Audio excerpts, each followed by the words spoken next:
அப்படி பண்ணாருங்க. எளிமையினுடைய சிகரமாக இருந்து அவ்வளவு பண்ணி எல்லாரும் நல்லா இருக்கணும். பட்டுக்கோட்டை பாடுவானே, ஆளும் வளரணும் அறிவும் வளரணும் அதுதாண்டா வளர்ச்சி, உன்னை ஆசையோடு ஈன்றவளுக்கு அதுவே நீ தரும் மகிழ்ச்சி, நாளும் ஒவ்வொரு பாடம் கூறும் காலம் தரும் பயிற்சி, உன் நரம்போடு தான் பின்னி வளரணும் தன்மான உணர்ச்சி, சின்ன பயலே சேதிகளடா, நான் சொல்ல போற வார்த்தையை நீயும் எண்ணி பாரடா, நீ எண்ணி பாரடா, வேப்பமர உச்சியில் நின்று பேய் ஒன்று ஆடுதுன்னு விளையாட போகும்போது சொல்லி வைப்பாங்க, உந்தன் வீரத்தை கொழுந்தினிலே கிள்ளி வைப்பாங்க, வேலையற்ற வீணர்களின் மூளையற்ற வார்த்தைகளை, வேலையற்ற வீணர்களின் மூளையற்ற வார்த்தைகளை வேடிக்கையாக கூட நம்பிவிடாதே, நீ வீட்டுக்குள்ளே பயந்து கிடந்து வெம்பி விடாதே தம்பி, வெம்பி விடாதே. என்ன அழகான செய்திகள்ங்க ஒரு காலத்தில்.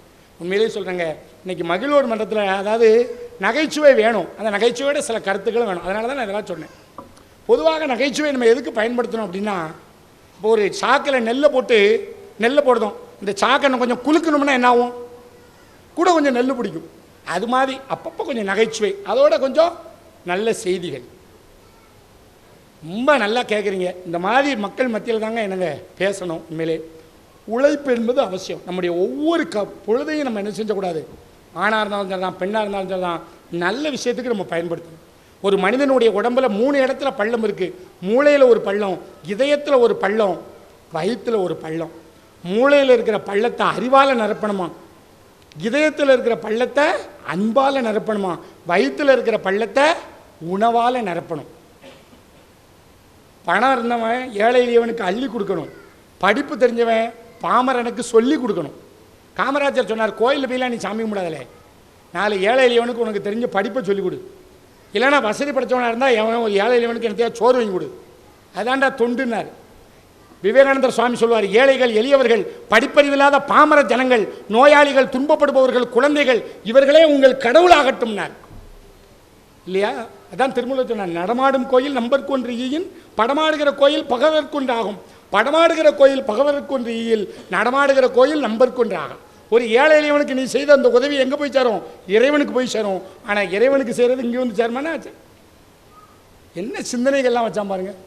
அதனால தான் நம்ம மருத்துவர் ஐயா அற்புதமான இந்த மகிழ்வோர் மன்றத்தை நிறுவி நமக்கெல்லாம் நல்லா கொஞ்ச நாள் ஒரு நல்ல விஷயங்களை கேட்கட்டும். என்ன, அதாவது ஒரு கிழவி என்ன செஞ்சாலாம், ஊசியில் நூல் கோத்துக்கிட்டு இருந்தாலும் அவளுக்கு சரியாக கண்ணு தெரியாது. அவள் பேராண்டி கேட்டான், பாட்டி என்ன பண்ணுத, எல்லாம் ஊசியில் நூல் கோத்துக்கிட்டு இருக்கேன், நீ இன்னும் 1 மணி நேரம் ஆனாலும் ஊசியில் நூல் கோர்க்க முடியாது, ஏம்ல ஊசி கீழே விழுந்து கிடக்கு, நீ வெறும் நூலை வச்சுக்கிட்டு தொலாவிக்கிட்டு கிடக்கான்ருக்கான். அவரே பேரனே ஊசியை எடுத்து அந்த காதுக்குள்ளே என்ன செஞ்சுருக்கான், நூலை கோர்த்து பாட்டிகிட்ட கொடுத்துருக்கான். இப்போ பாட்டி சொல்லியிருக்கா, பேரா இந்த ஊசியில் காது இருக்குது, இந்த காதுக்குள்ளே இந்த நூலை நுழைச்சா கிழிஞ்சு போன ஆடைகளை தைக்கலாம், அது மாதிரி நல்ல நூலறிவு கற்றவர்களுக்கு உன் காதை கொடுத்தன்னா கிழிஞ்சு போன உன் வாழ்க்கையை தைக்கலாம்னு ஆலங்கலவி. கற்றிலனாயினும் கேட்கண்ணா திருவள்ளுவர் என்ன சொன்னார், கற்றிலனாயினும் கேட்க. நல்ல விஷயத்தை படித்து 4 பேருக்கு என்ன செய்யணும், சொல்லணும். இங்கே இருக்கக்கூடிய ஆசிரியர் பெருமக்கள், தமிழ் செம்மல் விருது பெற்ற மக்களை உங்களுடைய பாதத்தில் விழுந்து வணங்குறேன். ஏன்னா இந்த மாதிரி வாய்ப்பு எல்லாருக்கும் கிடைக்காது. என்ன நல்ல வாய்ப்பு. ஐயாலாம் சொன்னாங்க, ஒரு சாதாரண சத்துணவு அமைப்பாளராக இருந்து இன்றைக்கி ஒரு தமிழாசிரியர் ஆகி இரவு நேரங்களில் பள்ளிக்கூடங்களில் உட்காந்து பிள்ளைகளை படிக்க வச்சு எல்லாரையும் கடையனுக்கும் கடை தேற்றத்தை தருவது தான் கல்வி. அப்படிப்பட்ட ஒரு கல்வியை இன்றைக்கி அவர் கொடுத்துட்ருக்காரு அப்படின்னு சொல்லி, அதாவது நல்லாரை காண்பதும் நன்று, நலமிக்க நல்லார் சொல் கேட்பதும் நன்று, நல்லார் குணங்கள் உரைப்பதும் நன்று, அவரோடு இணங்கி இருப்பதும் நன்று. நாங்கள் நல்ல மனமிக்க சந்தனம் ஒரு குவளையில் இருக்குன்னா அதை எடுத்து கொடுக்கும்போது கொடுக்குறவன் கையும் மணக்கும், வாங்குறவன் கையும் மணக்கும். அது மாதிரி நல்லவர்களை காணும்போது, சாதனையாளர்களை கௌரவிக்கும் போது எனக்கு சந்தோஷமாக இருக்குது. நம்மளும் இது மாதிரி வரணும் அப்படிங்கிற ஒரு ஆசை. அழகாக சொல்லுவாங்க, an ordinary teacher talks, average teacher explains, good teacher demonstrate, but an excellent teacher inspire அப்படிம்பாங்க. ஒரு ஆர்டினரி டீச்சர் நினைச்சுவாரு, ஆர்டினரி டீச்சர் டாக்ஸ் பேசுவார் என்ன மாதிரி, ஆவரேஜ் டீச்சர் எக்ஸ்பிளைன் விவரிப்பார். ஒரு திடப்பொருள் ஒரு திரவத்தின் உள் தங்க தடையின்றி முழுவதும் மூழ்கி இருக்கும்போது அது இழப்பதாக தோன்றுமே இடை, அதனால் வெளியேற்றப்பட்ட திரவத்தின் இடைக்கு சமம். அப்படின்னு சொல்லி அதை நினைச்சுவார், எக்ஸ்பிளைன் பண்ணுவார். குட் டீச்சர் டெமான்ஸ்ட்ரேட் செய்து காட்டுவார்.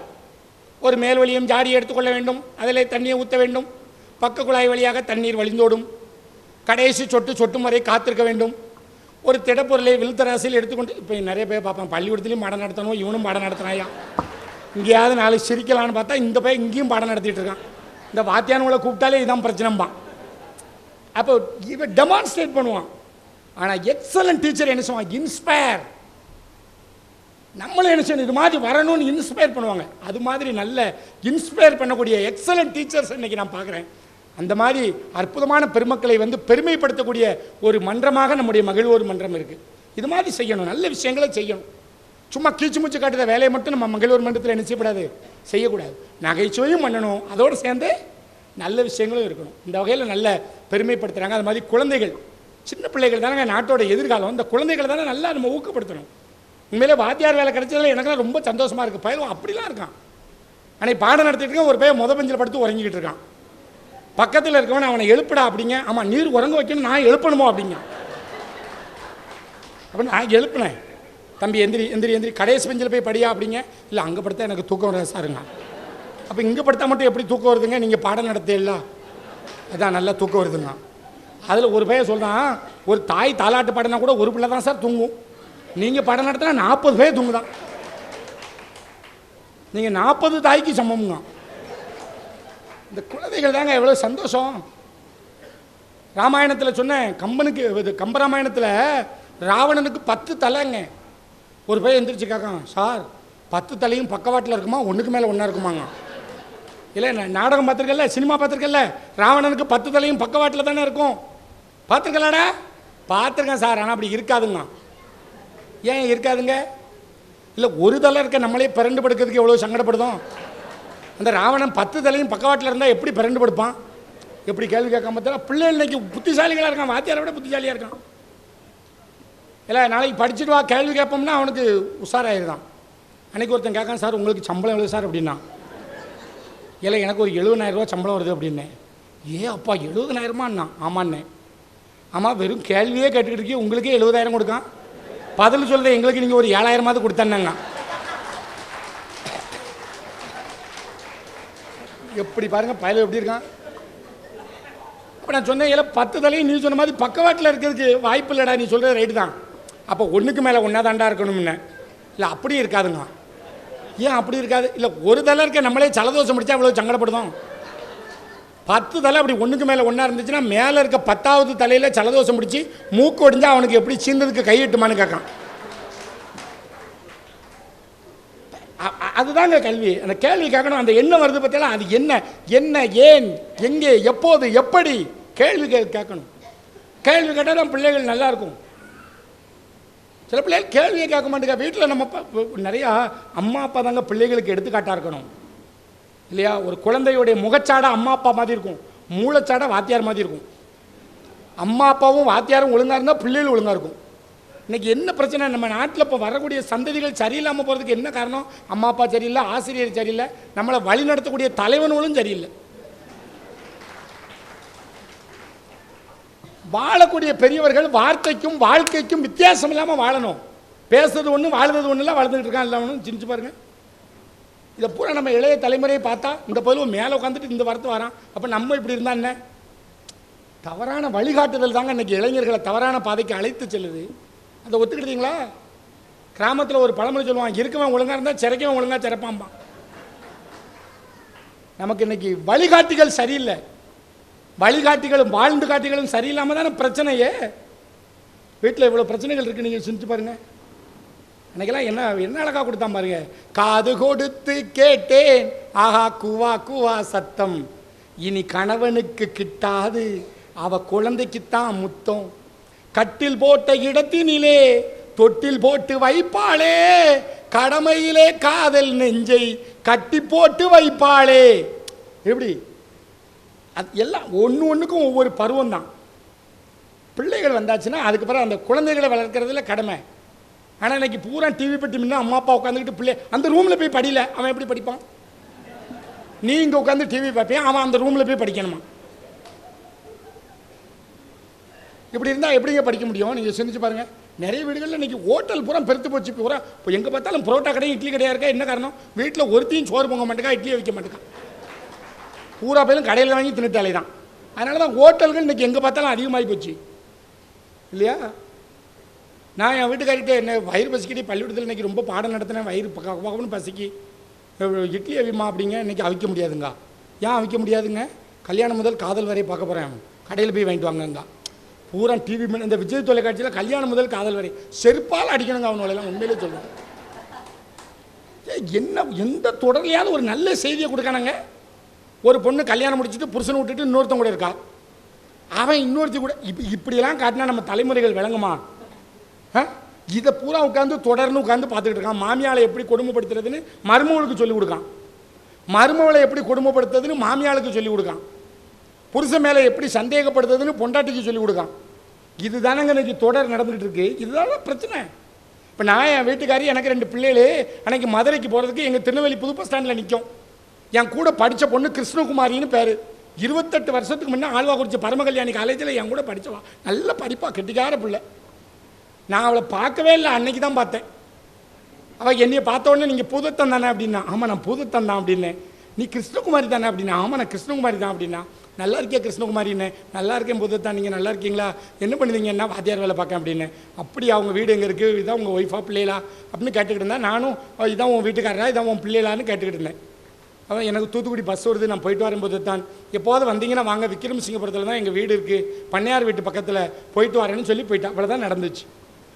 அவள் போனோடனே என் வீட்டுக்காரி என்கிட்ட வந்து கேட்கா, உம்மட்டு ஒருத்தி கொண்டுட்டி பேசிக்கிட்டு இருந்தாலும் அவள் யார் அப்படின்னா.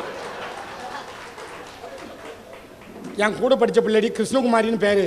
28 வருஷத்துக்கு முன்னே ஆழ்வாக்குறிச்சி பரமகல்யாணி காலேஜில் என் கூட படித்தா அப்படிங்க. என் வீட்டுக்காரி சொல்கிறா, அதானே பார்த்தேன், அவளோட மூத்த மகன் உம்ம முகச்சாட்டையில் இருக்குங்க. அவளை நான் பார்த்தே 28 வருஷம் ஆகுது. இந்த மாதிரி பிரச்சனைகளுக்கெல்லாம் என்ன காரணம்? இங்கே எல்லாம் டிவி தாங்க, இந்த தொலைக்காட்சி. அதாவது புத்தகங்கள். காந்தியடிகள் சொல்லுவார், ஒரு பெண்ணை பார்க்கும்போது ஒரு புத்தகத்தை பார்க்குற உணர்வு வரணும் அப்படின்னாரு. இன்னைக்கு புத்தகத்தை பார்த்தாலே பொம்பளை பார்க்குற உணர்வு வருது இல்லையா? விவேகானந்தர் சுவாமி அமெரிக்காவில் போய் சொற்பொழி வாட்டினார். உங்கள் அமெரிக்காவில் உங்கள் இங்கிலாந்துலாம் நீங்கள் உங்கள் தாயை தவிர எல்லாரையும் நீங்கள் மனைவி மாதிரி நினைக்க. ஆனால் எங்கள் இந்தியாவில் எங்கள் மனைவியை தவிர எல்லாரையும் நாங்கள் தாயாக நினைக்கணும். அதுதான் மேல்நாட்டுக்கும் நம்ம நாட்டுக்கும் உள்ள வித்தியாசம். விவேகானந்தருடைய பேச்சால் கவரப்பட்ட ஒரு பெண்ணு விவேகானந்தர் சாமிகிட்ட போய், சாமி உங்களை நான் கல்யாணம் பண்ண ஆசைப்படுறேன்னா. எதுக்கு இப்போ என்னையும் கல்யாணம் முடிக்க? என்ன விவரம்னார். ஒன்றும் இல்லை, உங்களை மாதிரி ஒரு அழகான அறிவுள்ள ஒரு ஆன்மீக குழந்தை என் வயிற்றில் பிறக்கணும், அப்படிப்பட்ட ஒரு குழந்தைக்கு நான் தாயாகணும், அதனால தான் நான் உங்களை கல்யாணம் பண்ணணும்னு ஆசைப்படுறேன். உடனே விவேகானந்தர் சாமி சொன்னார், அப்படியா? அதுக்காக நீ ரொம்ப நாள் காத்திருக்க வேண்டிய அவசியம் இல்லை, நான் உனக்கு குழந்தையாக இருக்கேன், நீ எனக்கு தாயாயிருன்றார். அவன்லாம் சாமி. இன்னைக்கு சாமிகள்லாம் பூரா ஆசாமி பெருவளாக இருக்கானே. இன்னைக்கு உள்ள சாமியார்கள்ட்டெல்லாம் அப்படி சொன்னால் உடனே ரெடி சூட்டுன்றான். உடனே காவி வேட்டியெல்லாம் அவுத்து தூர போட்டுட்டு பேண்ட் ஷர்ட்டு போட்டு கோட்டு சூட்லாம் போட்டு மாலையை தூக்கி கழுத்தில் போட்டுட்டு ரெடி ஆயிடுவான். கதவை திறங்கள் காற்று வரட்டும்னா ஒரு சாமி கடைசியில் கதவை திறந்தால் உள்ளேருந்து ஒரு நடிகை வரா. எப்படி ஞானிகள் எப்படி இருக்கணும்னா, பேய் போல் திரிந்து பிணம் போல கிடந்து நன்மங்கையரை தாய் போல எண்ணி தமர் போல் அனைவருக்கும் தாழ்மை சொல்லி சேய் போல் இருப்பர் கண்டீர் உண்மை ஞானம் தெரிய பெற்றவர்னா. உண்மையான ஞானிகளை நீங்கள் எப்படி அடையாளம் கண்டுக்கிடணுமா? பேய் போல திரிவானான். அவன் தனக்குன்னு எதையுமே நினைக்க மாட்டான். இதான் என் வீடு. அது இப்போ உள்ள சாமியார் பூரா பணக்காரன் வீட்டுக்கு தானே போகிறான். எந்த சாமியாராவது ஏழை எளியவன் வீட்டில் போய் கஞ்சி குடிக்கான பாருங்க போக மாட்டான். பெரிய கோடீஸ்வரன் எங்கே இருக்கானோ அங்கே தான் போய் யாகம் வளர்ப்பான். பெரிய பூஜைகள் புனஸ்காரங்கள்லாம் அங்கே போய் நடத்திடும். இன்றைக்கி சாமி கும்பிடுறதே பெரிய, அது ஒரு பெரிய இதாக போச்சுங்க. உண்மையிலேயே சொல்கிறேன், எல்லாமே வணிகமயமாயிட்டு இன்னைக்கு. இப்போ கோயில்கள்லாம் இன்றைக்கி எப்படி இருக்குன்னு நினைக்க, எல்லாம் கோயிலில் என்னங்க விஐபி தரிசனம், எல்லாம் மனுஷன் தானே. அது என்ன அவன் எப்படி விஐபி ஆனா? திருச்செந்தூர் கோயிலில் போய் வரிசையில் நின்று சாமி கும்பிடணும்னு வைங்க, 3 மணி நேரம் ஆகுது. திருச்செந்தூர் கோயிலில் சொல்கிறேன், நான் திருப்பதி பற்றி சொல்லலை. திருச்செந்தூர் கோயிலில் வரிசையில் நின்று சாமி கும்பிட்டா 3 மணி நேரம் ஆகுது. 500 ரூபா கொடுத்து டிக்கெட் வாங்கிட்டு அடுத்த 5வது நிமிஷம் முருகப்பெருமாள் முன்னே கொண்டு விட்டுருதான். அங்கே போத்திகள் அப்படி தீபாரதனை காட்டுத்தார். ஓம் தத்புருஷாய வித்மகே மகேஸ்வர புத்ராய தீமகி தன்னோ சுப்பிரமணிய பிரசோதயாத் டிங் டிங் டிங் டிங் டிங் டிங் டிங் டிங் டிங் டிங் டிங் டிங் டிங். மணி அடித்து அப்படி தீபாராதனை காட்டி தீபத்தட்டை இவங்க முன்னே நீட்டுதார். அப்படி பைக்குள்ளேருந்து ஒரு 50 ரூபா தாளை தூக்கி அந்த தட்டில் போட்டாச்சுன்னா உள்ளே போய் ஒரு எலுமிச்சம்பழம் ரோசாப்பூ எடுத்துகிட்டு வந்து கையில் கொடுத்து சேமமாக இருங்கோ, அடிக்கடி முருகப்பெருமாளை வந்து தரிசனம் பண்ணுங்கம்மா. 50 ரூபாய்க்கு 500 ரூபா கொடுத்துட்டேன்னா முருகப்பெருமாள் கழுத்தில் கிடக்கிற ரோசாப்பூ மாலையை கலத்தி கொண்டாந்து உங்கள் கழுத்தில் போட்டுருவான். 500 ரூபாய்க்கு பதில் ஒரு 5000 ரூபா கொடுத்தீங்கன்னா வாங்க உள்ளே வந்து முருகப்பெருமாள் காலை தொட்டு சேவிச்சுட்டு போங்கம்மா. எவ்வளோ? 5000 ரூபாய்க்கு. இதே ஒரு 50000 ரூபா கொடுத்தீங்கன்னா வாங்க முருகப்பெருமாளை செத்த நேரம் கட்டி பிடிச்சிக்கோங்கம்மா. 50000 ரூபாய்க்கு பதில் ஒரு 5 லட்ச ரூபா கொடுத்தீங்கன்னா முருகப்பெருமாளை பேத்தெடுத்து உங்கள் கையில் கொடுத்துருவான். கொண்டு போங்க, வீட்டுக்கு கொண்டு போயிட்டு அடுத்த வாரம் கொண்டு வாங்க. நான் உள்ள அலங்காரம் நடக்குன்னு சொல்லி சமாளிச்சுக்கிட்டுதாம்மா. இதான் பக்தி இன்னைக்கு. இது இல்லைங்க பக்தி. உண்மையிலே என்கிட்ட கேட்டால் நான் சொல்வேன், ஆன்மீக பெரியவர்கள் யாருங்க இருந்தேன்னா மன்னிச்சுக்கோங்க, இறைவனை நம்ம முன்னாடி இருக்கிறவங்களை பாருங்கள். ஏழைகள், எளியவர்கள், படிப்பறிவில்லாத பாமர ஜனங்கள், நம்ம நேர்மையாக வாழ்ந்தாலே அதுவே போதுங்க. அது ஒரு பெரிய பக்தி. அதான் மனத்துக்கண் மாசிலனாதல் அனைத்தரன் ஆகுல நீரை பெறேன்னா. வேற ஒன்றுமே வேண்டாண்டா. ஓ மனசில் நல்ல எண்ணம் வேணும், எல்லாரும் நல்லா இருக்கணும், உலகம் சமநிலை பெறணும், உயர்வு தாழ்வில்லாத நிலை வரணும், நிறைவே காணுகிற மனம் வரணும், இறைவா இதை நீ தரணும்னு வேண்டும். நான் எல்லாரையும் பாரு, எல்லாத்தையும் என்னுடைய தாய்கள், என் அம்மா, என் சித்தி, என் தங்கச்சி, என் அக்கான்னு பாரு, எல்லாம் என் அண்ணன் தம்பி. பாரதி சொன்ன காக்கை குருவி எங்கள் ஜாதி, நீள் கடலும் மலையும் எங்கள் கூட்டம்னா. கொத்தி திரியும் கோழி அதை கூட்டி விளையாடு பாப்பா, எத்தி திரியும் அந்த காக்கை அதுக்கு இறக்கப்பட வேண்டுமடி பாப்பா, வண்டி இழுக்கும் குதிரை, வயலில் உழுது வரும் மாடு, நம்மை அண்டி பிழைக்கிற ஆடு, இதை ஆதரிக்க வேண்டுமடி பாப்பா. நானே அவங்களையா மனுஷன். அதனால தான் நான் செத்து போன 39 வயசில் செத்து போயிட்டா இன்னும் அவனை நினச்சிக்கிட்டு இருக்கோம். வைரமுத்து, தனக்கென வாழ்பவன் இருக்கையில் இறக்கிறான், பிறர்க்கென வாழ்பவன் இறந்துமே இருக்கிறான், உன்னை விடவும் எனக்கு யாரும் உறவு இல்லையடா, நீயும் நானும் நானும் நீயும் நிறத்தால் குணத்தால் மனத்தால் ஒன்றுடா. எழுதுனா இல்லையா? தனக்கென வாழ்ந்தவனை புறம் போயிடுவான். நீ சிந்திச்சு பாருங்கள், நிறைய பேர் கோடிக்கணக்கில் சொத்தை சேர்த்து வச்சுட்டு சீரழிஞ்சு செங்கச்சமந்துட்டு கிடக்கான்னு. காமராஜர் ஏதாவது சொத்துண்டா அந்த ஆளுக்கு? கதர் வேட்டி 4 வேட்டி 4 சட்டை, பேங்கில் ஒன்றும் கிடையாது, பேங்கில் பணம்லாம் அவர் கிடையாது, ஒன்றும் கிடையாது. அவர் இறந்து போனார், அவர் உடம்பு அக்னி எடுத்துக்கிட்டது. அவர் பயன்படுத்தின கார் காங்கிரஸ் கட்சி எடுத்துக்கிட்டது, அவருக்கு சொந்தமான கார் கிடையாது. அவர் குடியிருந்த வீட்டை அதனுடைய உரிமையாளர் எடுத்துக்கொண்டார், அவர் பெயரை மட்டும் வரலாறு எடுத்துக்கொண்டது. எவன் ஒருத்தன் பிறருடைய துன்பத்தை போக்குவதற்கு பாடுபடுகிறானோ அவன் தாங்க மகாத்மா, இல்லையா? சிந்திச்சு பாருங்க. ஒரு விஷயம் சொல்லி முடிக்கேன். இன்னைக்கு எத்தனையோ ஜனாதிபதி வந்துட்டு போனாங்க, அவங்களெல்லாம் பற்றி நம்ம பேசலாம். அப்துல் கலாமை பற்றி மட்டும் ஏன் பேசுகிறோம்? அவர் ஜனாதிபதியாக மட்டும் இருக்கலை, போலியோ நோயால் பாதிக்கப்பட்டவங்க இல்லத்துக்கு போகிறாரு. பிள்ளைகள் பாவம் 4 கிலோ எடையுள்ள ஷூவை காலில் போட்டுட்டு நடக்க முடியாமல் இழுத்து இழுத்து நடக்குது. ஐயோ, இந்த பிள்ளையில காலு சூம்பி போயிருக்கு, இவ்வளவு எடையுள்ள ஷூவை இது எப்படி இது தூக்கி சமக்கும்? உடனே சிந்திச்சாரு, ராக்கெட்டை தயாரிக்கிறதுக்கு பயன்படுத்தக்கூடிய உலோகத்தை பயன்படுத்தி, அந்த உலோகம் எடை குறைவாக இருந்தாலும் வலிமை உள்ளதாக இருக்கும், அந்த உலோகத்தை பயன்படுத்தி வெறும் 300 கிராமில் அந்த பிள்ளைகளுக்கு ஷூ தயார் பண்ணி கொடுத்தாரு, இல்லையா? இதய நோயாளிகளுக்கு ஸ்டென்ட்னு ஒரு கருவி மிக குறைந்த விலையில் தயாரித்து கொடுத்தாரு. இப்படி மற்றவர்களுடைய துன்பத்தை போக்குவதற்கு, மற்றவர்களுடைய கவலைகளை போக்குவதற்கு, மற்றவர்களுடைய கண்ணீரை போக்குவதற்கு எவன் ஒருவன் சிந்திக்கிறானோ அவன்தான் அறிவாளி, அவன்தான் ஞானி. அப்படிப்பட்டவர்களாக நாம் உருவாக வேண்டும். பல நூல் படித்து நீ அறியும் கல்வி, பொது நலம் நினைத்து நீ வழங்கும் செல்வம், பிறர் உயர்வினிலே உனக்கு இருக்கும் இன்பம், இவை அனைத்திலுமே இருப்பது தான் தெய்வம் என்று சொல்லி வாய்ப்பு தந்த நல்ல உள்ளங்களுக்கு நன்றி சொல்லி விடைபெறுகிறேன். நன்றி, வணக்கம்.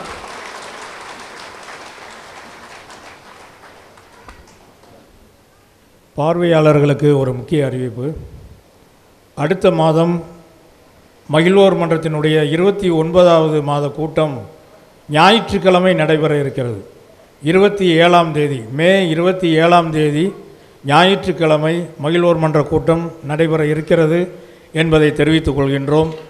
இந்த திருமண மண்டபத்தில் திருமணம் நடக்க இருக்கின்ற காரணத்தினால், சனிக்கிழமை 26ஆம் தேதி திருமணம் நடக்க இருக்கின்ற காரணத்தினால் 27ஆம் தேதி ஞாயிற்றுக்கிழமை 29வது மாத கூட்டம் நடைபெற இருக்கிறது. வரக்கூடிய சிறப்பு விருந்தினர் சன் டிவி புகழ் நகைச்சுவை நாவலர் புலவர் ராமலிங்கம் அவர்கள் வருகை தர இருக்கிறார்கள். மகிழ்வித்து மகிழ்வோம் என்ற தலைப்பில் அவர் மகிழ்வுரையாற்ற இருக்கிறார். அடுத்த மாத கூட்டம் மே 27. சிறப்பு விருந்தினர் புலவர் ராமலிங்கம். தலைப்பு மகிழ்வித்து மகிழ்வோம். என்பதை உங்களுடைய நினைவுக்கு இந்த மாத கூட்டத்திலே உங்களுக்கு சொல்லிவிடுகிறோம் என்பதை தெரிவித்து நிறைவாக நன்றி உரை வழங்க மன்றத்தினுடைய காப்பாளர் திரு சேர்முதுரை அவர்களை அன்போடு அழைக்கின்றேன். அதற்கு முன்பதாக தமிழ்த்தாய் வாழ்த்து பாடிய இசையாசிரியை திருமதி அமிர்தவர்ஷினிக்கு சிறப்பு விருந்தினர் அவர்கள் சிறப்பு பரிசு வழங்கி சிறப்பிக்க அன்போடு கேட்டுக்கொள்கிறேன். காலாக்கும் என்ன சும்மா இல்லாமல் ஒரு 2 கிலோ படியை தூக்கி மடியில் கட்டிக்கிட்டா இருப்பா. சரி, ஒரு 2 வருஷம் கழிச்சு பத்திரகாளி தாயோட அருளால் ஒரு குழந்தை பிறக்கும், ஒரு பெண் குழந்தை பிறந்துடும். அப்பவும் போய் மாமியாட்ட போய், எக்கா ஓ மருமவா 2 வருஷம் பிள்ளை இல்லாமல் இருந்தா இப்போ பிள்ளை பத்துட்டாலுமே என்ன பிள்ளை காப்பத்திருக்கா. இவளுக்கு நல்லா தெரியும் ஒரு பெண் குழந்தை பிறந்திருக்குன்னு தெரியும். தெரிஞ்சுக்கிட்டே அந்த கிழவி வாயை போய் கிண்டுவான். அதுக்கு அவா போட்டிருக்கா பொட்டை குட்டியும் பாவா. நான் கேட்கேன், பெண் தானங்க, பெண் செல்வம் தானங்க பெருஞ்செல்வம். என்ன நம்ம செல்வத்துக்கு அதிபதியான திருமகளை என்ன செய்தோம், மகாலட்சுமின்னு நம்ம கும்பிடுதோம். கல்விக்கு அதிபதியான சரஸ்வதியை கலைமகள் என்று நம்ம கும்பிடுதோம். வீரத்துக்கு அதிபதியாக இருக்க மலைமகளை பராசக்தின்னு நம்ம கும்பிடுதோம். எந்த நாட்டை தாய்நாடுங்கோ, இந்த நாட்டில் ஓடக்கூடிய நதிகளுக்கெல்லாம் பேர் கங்கை, யமுனை, நர்மதை, தபதி எல்லாம் பொம்பளை பேர் வச்சு கூப்பிடுதோம். இந்த தாயை பூமி தாய் என்று சொல்லுதோம், தாயின் மணிக்கொடின்னு சொல்லுதோம். எல்லாம் சொல்லிட்டு பெண்களே கேவலமாக பேசுறது இது இருக்கா இல்லையா? இதெல்லாம் வெட்டி கதை. சும்மா உட்காந்து பொழுது போக்கிட்டு ஏதாவது பேசு, சின்ன சிறுகதைகள் பேசி வாடி துன்பம் மிக உழன்று சும்மாவே இருக்க மாட்டான். ஏதாவது கவலைப்படுது. நான் கருப்பாக பிறந்துட்டேனே, இப்போ என்ன, இப்போ வெள்ளையாக பிறந்து என்னத்தை கிழிக்க போகிறேன், உட்காந்து கவலைப்படுவான். நான்லாம் இந்த வேலைக்கு வந்திருக்கவே கூடாது. உனக்கு என்ன இப்போ வேறு என்ன வேலை கிடைக்கும், இது கிடைச்சதே பெரிய விஷயம். தனக்கு கிடைச்சதை சந்தோஷமாகவே நினைக்க மாட்டாங்க தெரியுமா. சில பேர் உட்காந்தே கவலைப்படுவான், எனக்கு அது கிடைக்காம போச்சு, இது கிடைக்காம போச்சு, என் கூட படித்தான் அவன் அப்படி ஆகிட்டான், என் கூட படித்த பிள்ளை அங்கே இருக்கா, இப்போ என்ன செய்ய போகிறேன், அவள் அங்கே இருக்கா, உனக்கு இப்போ என்ன. உட்காந்து கவலைப்படுது, எதுக்காவது கவலைப்படுவான். சரி, இவனும் கவலைப்பட்டு அடுத்தவனையும் கவலைப்பட வைப்பான். நீ கொஞ்சம் அவசரப்பட்டு கல்யாணம் முடிச்சுட்டா, கொஞ்சம் யோசிக்க வேண்டாமா. பார்த்துருக்கல, சிலவன் போவான், ஒன்று 2 பொம்பளை பிள்ளை தானே, என்னப்பா ஆம்பளை பிள்ளை பிறந்து என்னத்தை கிழிக்க போகுது, எதையாவது சொல்லி அடுத்தவனை கவலைப்பட வைப்பான். சிந்திச்சு பாருங்க. அவனுக்கு கொடுக்கப்பட்ட வாழ்க்கையை வாழணுங்க. அப்பதாங்க பிரச்சனை இல்லாமல் நம்ம நிம்மதியாக இருக்க முடியும். இறைவன் நமக்குன்னு ஒரு வாழ்க்கையை வடிவமைத்திருக்கான், அதுபடிதான் நம்ம வாழ முடியும். திருவள்ளுவர் சொன்னார், ஊழிர் பெருவழி ஆவுல மற்றொன்று சூழினும் தான் முன்னோருங்காரு. குறிச்சுக்கோங்க, இதை நம்ம என்ன முயற்சி பண்ணாலும் நமக்குன்னு விதிக்கப்பட்ட